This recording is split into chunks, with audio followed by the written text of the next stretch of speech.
It's Saturday, June 14th. 17 days to the surgery. And I will apologize to you. It is a Saturday. There's lots of traffic and everyone's out there mowing the lawns. Probably should turn off the fountain. But I have the mic on. Maybe you can hear me.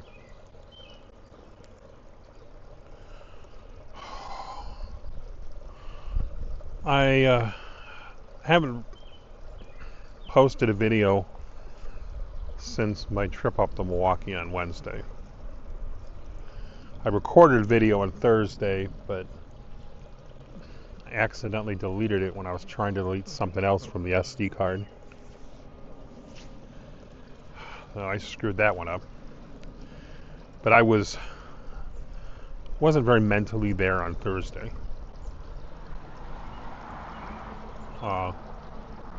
Between pain from the trip and just emotion and anxiety.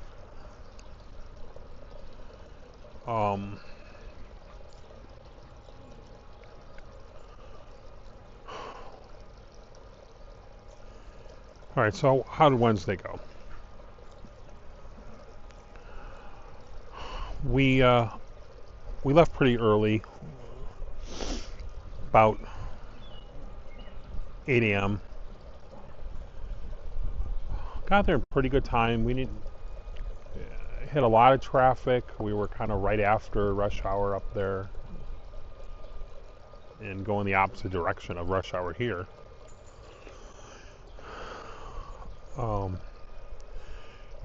But the biggest problem is once you approach that hospital, which is just it's massive. I mean, really massive. If I remember right, I'm going to overlay a picture of the map of the campus. It's just huge, and that's only part of it. They have dozens of other buildings across Milwaukee that are connected to the hospital. Because it is a university. It's the University of Wisconsin Medical Center as well as Froedtert Hospital. But there's a lot of construction going on there. A real lot of construction. I mean, you had at least 3 large cranes up in the air building buildings. And lots of roads closed and detours and everything. So as we approach the building, and we seem to be getting right in there, the GPS turns us because of a road closure that was ahead of us. But it turned us into an alley that took us back to a loading dock. Security followed us back there, and they told us to go out and go to the green building. The building isn't actually green. It's called the green building. There's green tiles on it, so you can identify it as the green building. Everything's color-coded over there.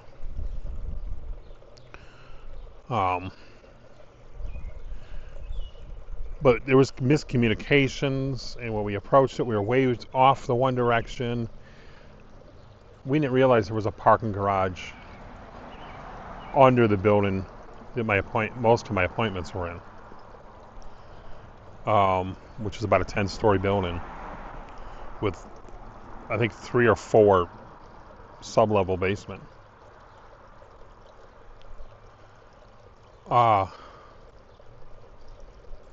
For the parking garage.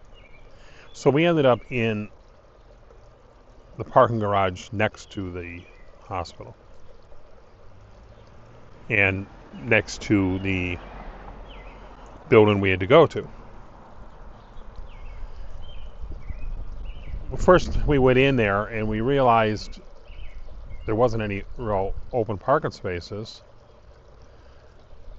So we went to pull out and try again and see if we were in the wrong location. We ended up back in where we were. Basically all the way up at the top of the parking garage.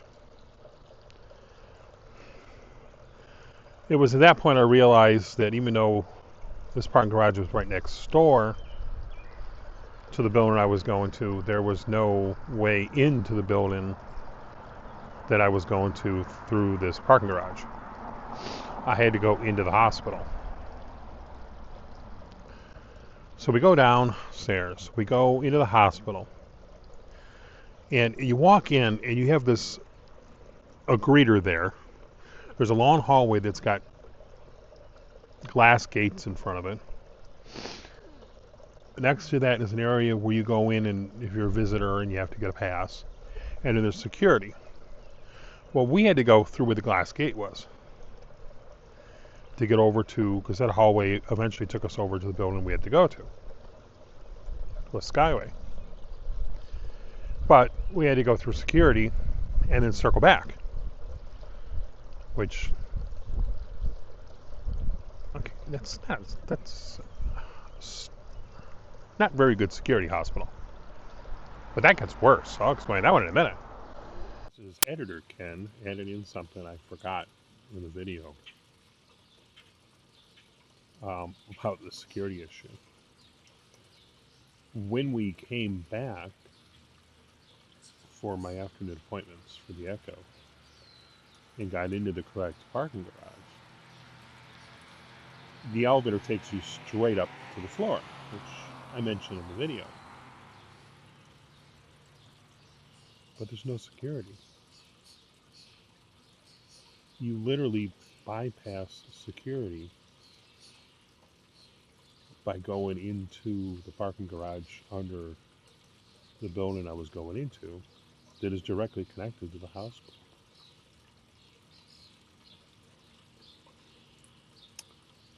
Saves time. Maybe not the best way to secure a building. We go through security and it turns out that my dad has got a pocket knife on him. So that's got to go all the way back to the car. Come back, go through security. They let us in, and we have to take the floor we are on. We have to go down the hallway to an elevator, go up the second floor. Then to follow the one signs around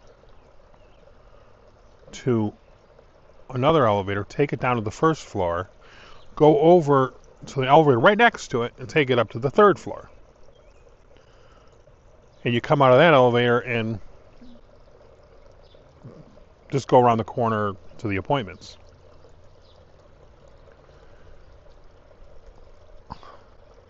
So I got there, and my first thought was, boy, if they need a stress test from me, they got it. Just hook me up to a machine now. Because I was exhausted by the time we finally got there. And as it was 90 degrees out. I mean, yeah, we were in the hospital most of the time, but still.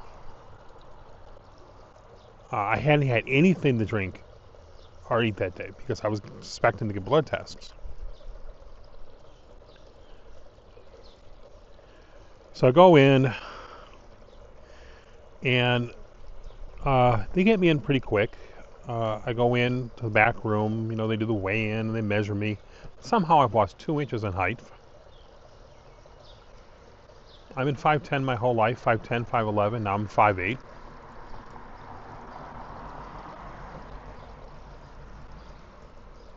That kind of pissed me off.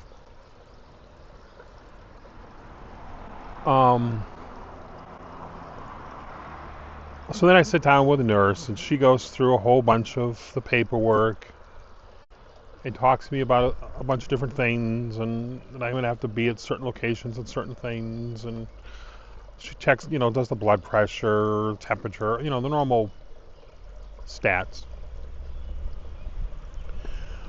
Then in comes someone to do an EKG on me. So they do the EKG. Then in comes an intern, first-year intern, who asked me a bunch more questions and asked me if I had any questions for him.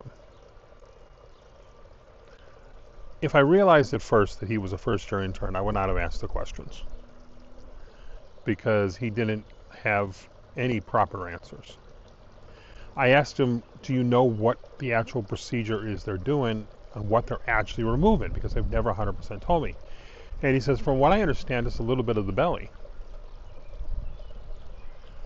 Okay, now he tells me this, and I start panicking.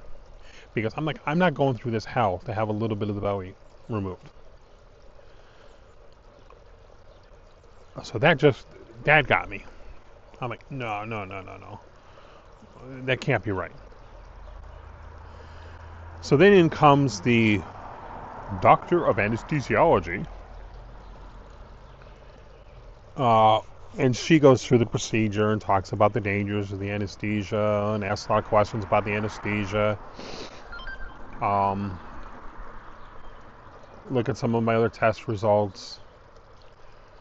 She had a little more detail on the surgery. Look, at the surgery is going to be 6.5 hours long. Now, a few months ago, I was told by someone there was 15 hours long, which I was just, well, I now kind of told me it wasn't just be the belly, but that would be extremely dangerous surgery to be 15 hours. Well, that number is how long I will be in that building.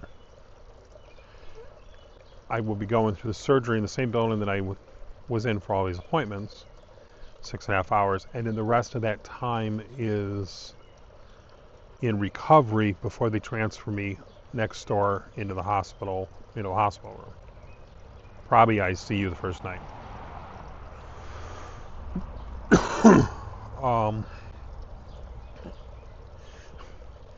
And then she tells me, well, we need to order you an echo. I want an echo as a backup. Okay, so at this point it went from 3 appointments to 4 appointments. She goes, well, let's get the person in here to do the blood tests. And at this point, I'm looking at the time, and this has already taken me 2 hours with these other 3. And I have another appointment in like 15 minutes in a different building off campus with a plastic surgeon, and for my patient training, 2 appointments in the other building. So I'm getting nervous. And they come in and they tell me, well, our person who draws the blood has gone to lunch already. You'll have to go to the labs later. So that added in now a 5th appointment for the day. So we leave there. We're starting to figure out directions of the hospital a little, in the buildings a little more. So it didn't take us all that long to get to the garage and get to the car.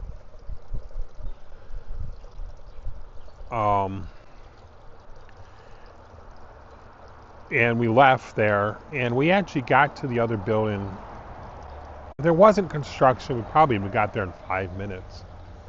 But it took us like 8 minutes to get there. We got there before the appointment. Now this is at the plastic surgeon's office. Who's doing the reconstruction in a major portion of the surgery. And the first thing I go through is patient training. This is what started to freak me out. Number one, she told me right away that she's the one that actually told me the time on the surgery. It wasn't at the other hospital, it was her, I think.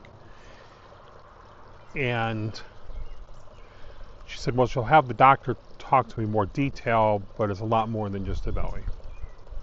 And she went through and explained all these steps I have to do before, including she gave me 2 packages of wipes that I have to use on my body the night before and the morning before.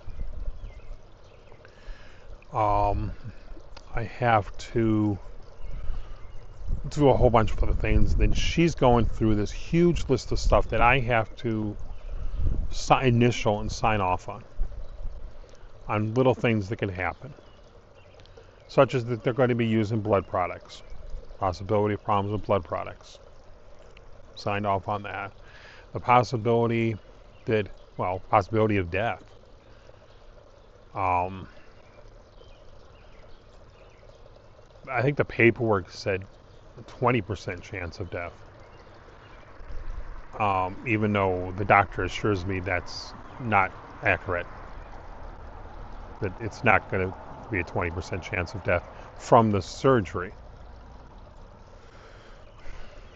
And she goes through and explains that I'm going to have 4 drains hooked up to me when I come home from the hospital.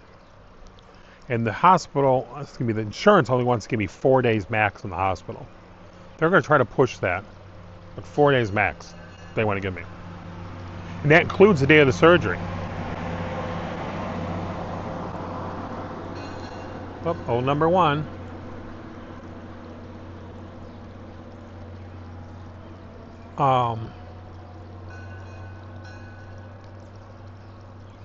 So it's this whole process that these things are going to be little hoses that are inside parts of my body and sewed in, and 3 times a day I have to go through, push stuff out of the hose into the ball of the hose, and I have to drain the ball of the hose and record all the measurements from each one.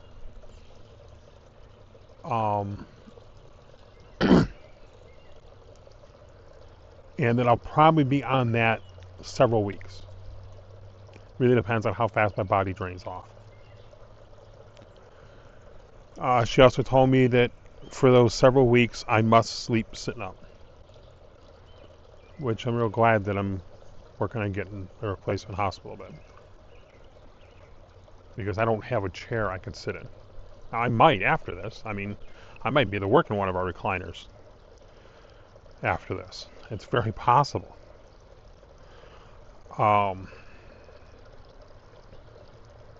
So we'll see. But either way, I'm going Monday to finalize the paperwork to get the bed ordered.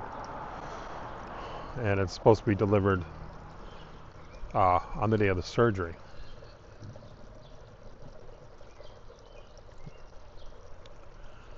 But just going through all these different things. Possibility of color differences that will adjust as the skin changes, and then there's the fact that I may lose my belly button. Apparently my insurance won't pay for belly button reconstruction, so it's very possible I'll lose the belly button. Strange. I guess I really don't need it. But it was a strange thing to be told. Then in comes the plastic surgeon. And I had a lot of questions for him, all of which I can't think of at the moment, but he gave me answers to everything that I had. I had used AI to come up with a list of pre-surgical questions. And most of them were the ones that they liked the list. They kept it.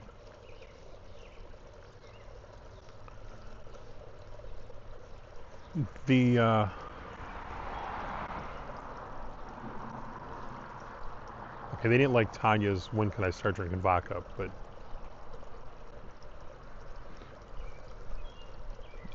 they liked the other questions. But he went through and explained the procedure.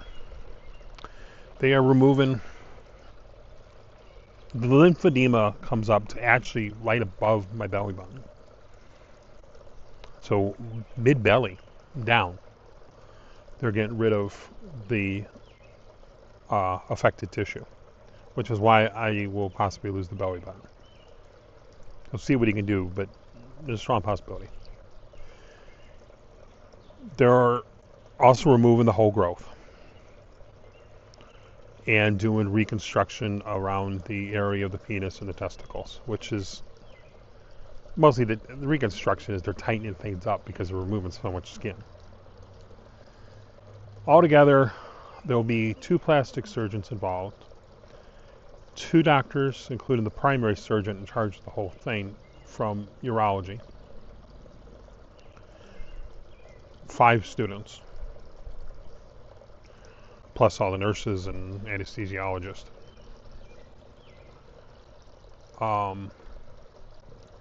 The students are all surgical residents, so they're not early students. They've been there a while, and that's mostly because there's a lot of sewing. And they're all future plastic surgeons, most likely. So it's hopefully they can sew straight, even though I'm not really that worried about the look. So at this point, we finish up with them. We go over, get Dad some lunch. And at this point, I got something to drink, but I didn't drink it. I just sucked on an ice cube. And then I put the drink in my water bottle for later. Because I still haven't done the blood tests. And I'm already in tremendous pain from all the walk-in, from cramming in my dad's car because the van wasn't working. And this is what's got me really, really worried for the first is, and even more for me coming home from the hospital, is me trying to get in and out of my dad's car, which is really difficult for me to do.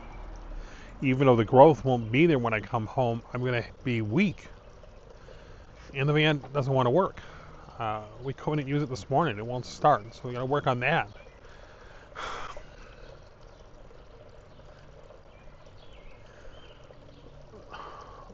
But, so I finish up there. We finish up with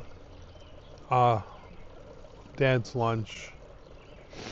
Work our way back to the hospital. We now know a little bit more where we're supposed to go, and I used Google Earth to find the entrance to where we're actually supposed to turn in. So we turned into that entrance to the parking garage under the green building. We get out, we go to the elevator, and you take the elevator straight up to the floor, the 3rd floor, walk out the door, and there's where all my appointments were earlier. That would have been easier. A lot easier. I wish I had the map before the day started. Turns out that's not the floor I needed to go to. So I had to go up a floor to have the echo done. I came real close to pushing to the echo be done at Condell because I wanted to get home. I was hurting. I was tired. I had had nothing to drink. I wanted to get done. But I'm glad I didn't because I really liked the guy that was doing the echo. Former Marine, really, well, he had a Marine and an Army patch on him, but in his former services, I think the one was remembrance to his father, but I couldn't see it very well. Not patch, tattoo. He was real entertaining, like the guy. It made me feel a lot more comfortable and made my day feel a lot better having someone like him to deal with. But he goes through the whole procedure, and then they update the order and they want it done with contrast. So they got to do it all over again.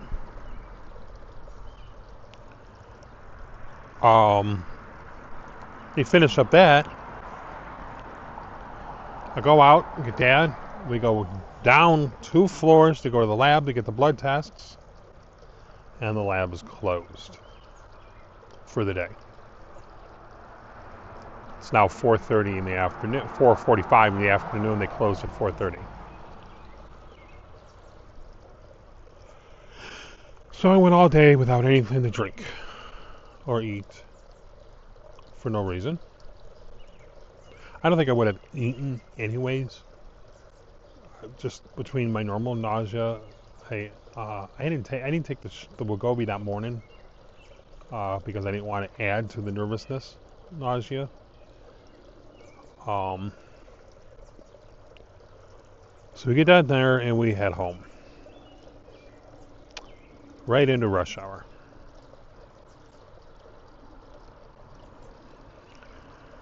I'd wanted to stop by the Cheese Castle, the Mars Cheese Castle, to get something for James as a thank you for all of his help lately.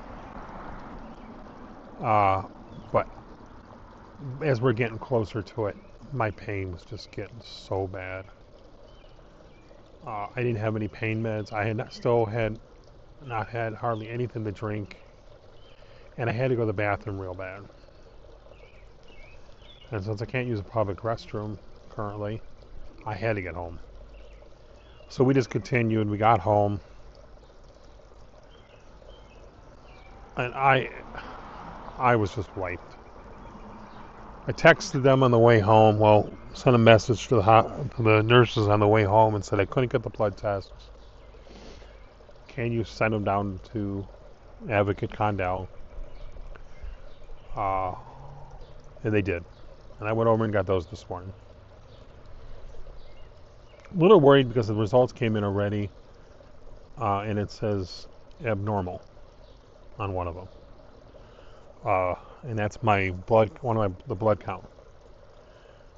That I'm a little anemic, but that could be caused by me having an iron deficiency.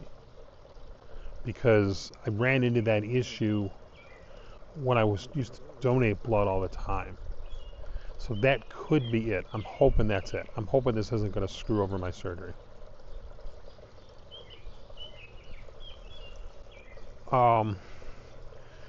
The other thing, I skipped this earlier, that has me really, really worried, is when I first spoke to them, they told me 2 to 3 weeks to heal. Now they're saying 4 to 6.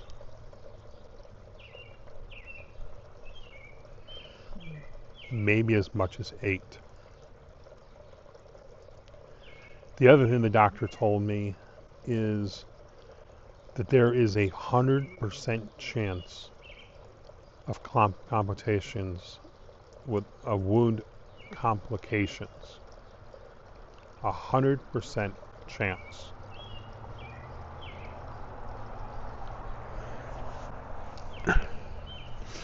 That worried me.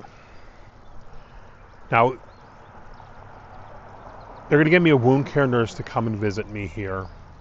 My insurance doesn't want to pay for a wound care nurse unless a particular complication happens while I'm in the hospital.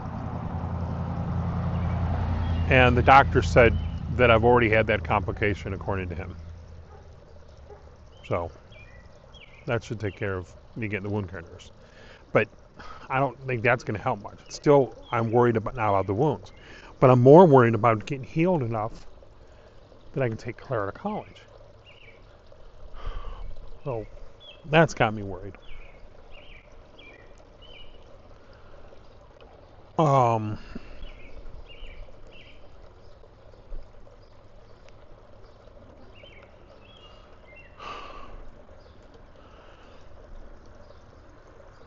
A lot of this right now is I am just really, really emotionally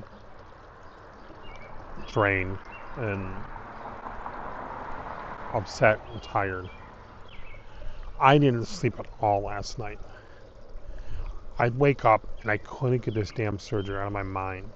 And now it's shifted from the fear of getting things ready for it, which I still have, to the fear of I may not survive this. And while I may actually survive the surgery, I may not survive the recovery.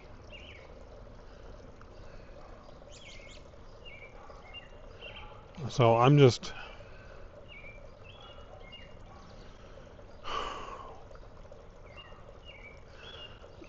This blog is the only one I have to discuss things with. I can't discuss it with family members. There aren't anyone that really wants to talk about it.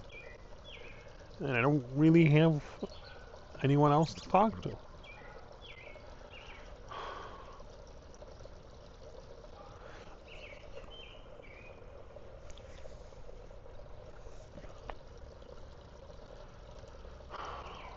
I may be making a really big fucking mistake. A real big mistake.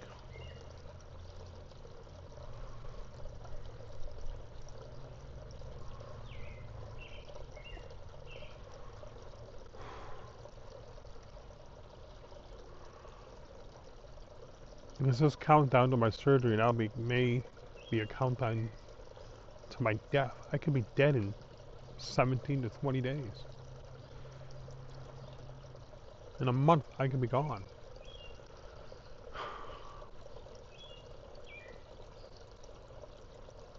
But I can't live this way.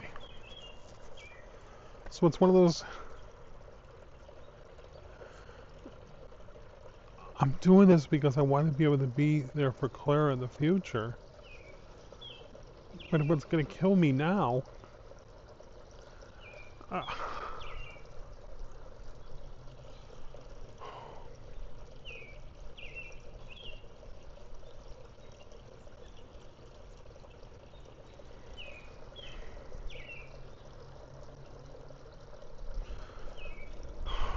And then I still gotta raise money. I mean, pretty much all the money that's been raised in the GoFundMe to date has gone to the doctors and the hospitals. I got a little set aside to cover some of the equipment that I'm going to need here, such as bandages, saline, additional hospital bed sheets, stuff like that, some of the supplies. I don't have a lot set aside, but a few hundred.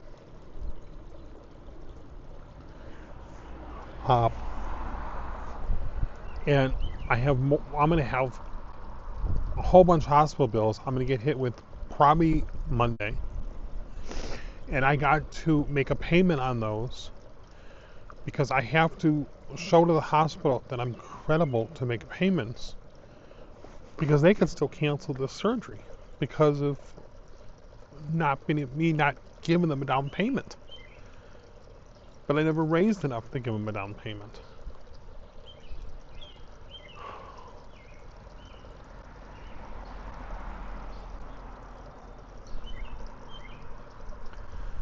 Well,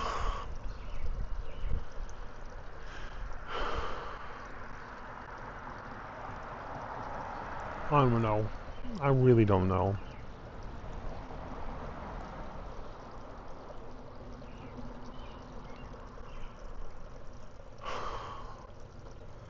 I am going to post a video the morning of the surgery. It'll probably be just raw footage. May even be a live stream.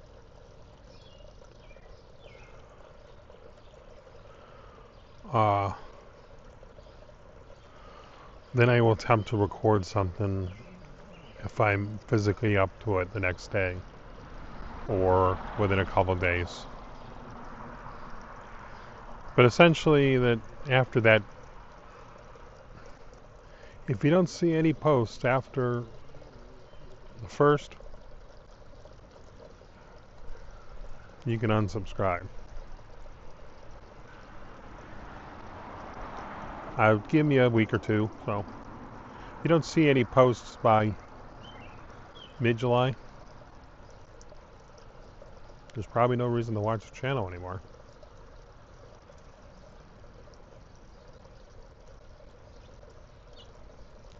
Even I'm only having 5 to 10 views, so no one's really watching anyways. But I'm not doing it for that. I'm doing it for myself.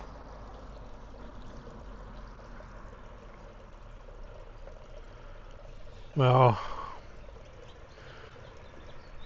I'm on a forced puppy break at the moment. I need to get back to work. So I'm going to end recording this video.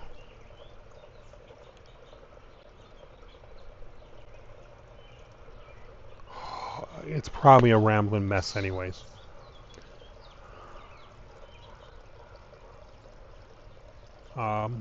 Thank you for watching. Bye.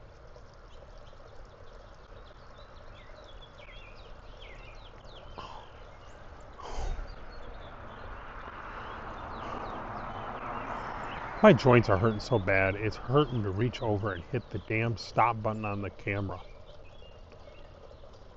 And I don't know if I have the voice controls on. Guess I'll find out. Stop recording. I don't.